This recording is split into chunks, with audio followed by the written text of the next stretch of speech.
ಹೊಂದಿರುತ್ತೇನೆಂದು, ನಾನು ಭಾರತದ ಸಾರ್ವಭೌಮತ್ವವನ್ನು ಮತ್ತು ಅಖಂಡತೆಯನ್ನು ಎತ್ತಿ ಹಿಡಿಯುತ್ತೇನೆಂದು ಮತ್ತು ಕರ್ನಾಟಕ ರಾಜ್ಯದ ಮಂತ್ರಿಯಾಗಿ ನನ್ನ ಕರ್ತವ್ಯಗಳನ್ನು ಶ್ರದ್ಧಾಪೂರ್ವಕವಾಗಿ ಹಾಗೂ ಅಂತಃಕರಣಪೂರ್ವಕವಾಗಿ ನಿರ್ವಹಿಸುತ್ತೇನೆಂದು ಭಯ ಅಥವಾ ಪಕ್ಷಪಾತವಿಲ್ಲದೆ, ರಾಗದ್ವೇಷವಿಲ್ಲದೆ ಎಲ್ಲ ಬಗೆಯ ಜನರಿಗೆ ಸಂವಿಧಾನಕ್ಕೆ ಮತ್ತು ಕಾನೂನಿಗೆ ಅನುಸಾರವಾಗಿ ನ್ಯಾಯವಾದುದನ್ನೇ ಮಾಡುತ್ತೇನೆಂದು ದೇವರ ಹೆಸರಿನಲ್ಲಿ ಪ್ರಮಾಣ ಮಾಡುತ್ತೇನೆ.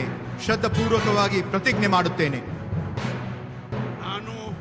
ನಾನು ಡಾಕ್ಟರ್ ಅಜಯ್ ಧರಮ್ ಸಿಂಗ್ ಎಂಬ ಹೆಸರನ್ನು ನಾನು ಕರ್ನಾಟಕ ರಾಜ್ಯ ಮಂತ್ರಿಯಾಗಿ ನನ್ನ ಪರ್ಯಾಲೋಚನೆಗೆ ತರಲಾಗುವ ಅಥವಾ ನನಗೆ ತಿಳಿದು ಬರುವ ಯಾವುದೇ ವಿಷಯವನ್ನು ರಾಜ್ಯದ ಮಂತ್ರಿಯಾಗಿ ನನ್ನ ಕರ್ತವ್ಯಗಳ ಯುಕ್ತ ನಿರ್ವಹಣೆಗೆ ಅಗತ್ಯವಾಗಬಹುದಾದ ಸಂದರ್ಭದಲ್ಲದೆ ಅನ್ಯಥಾ ಯಾರೇ ವ್ಯಕ್ತಿಗೆ ಅಥವಾ ವ್ಯಕ್ತಿಗಳಿಗೆ ಪ್ರತ್ಯಕ್ಷವಾಗಿ ಅಥವಾ ಪರೋಕ್ಷವಾಗಿ ತಿಳಿಸುವುದಿಲ್ಲ ಅಥವಾ ಬಹಿರಂಗಪಡಿಸುವುದಿಲ್ಲ ಎಂದು ದೇವರ ಹೆಸರಿನಲ್ಲಿ ಪ್ರಮಾಣ ಮಾಡುತ್ತೇನೆ.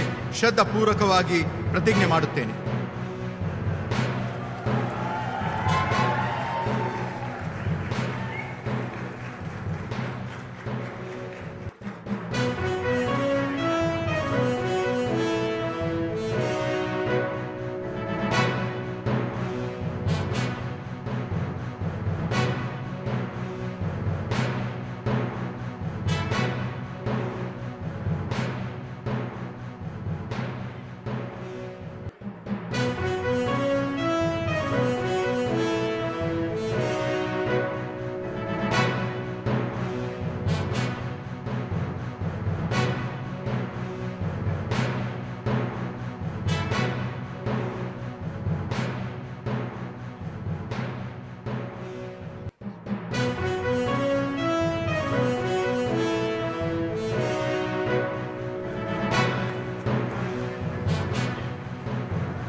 ಶ್ರೀ ಬಾಲಕೃಷ್ಣ ಇವರನ್ನು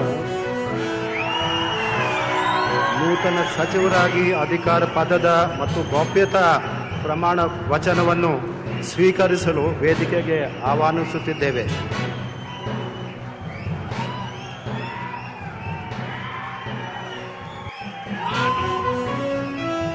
ಹುಲಿಕಟ್ಟೆ ಚೆನ್ನಪ್ಪ ಬಾಲಕೃಷ್ಣ ಎಂಬ ಹೆಸರಿನಾದ ನಾನು ಕಾನೂನಿನ ಮೂಲಕ ಸ್ಥಾಪಿತವಾದ ಭಾರತ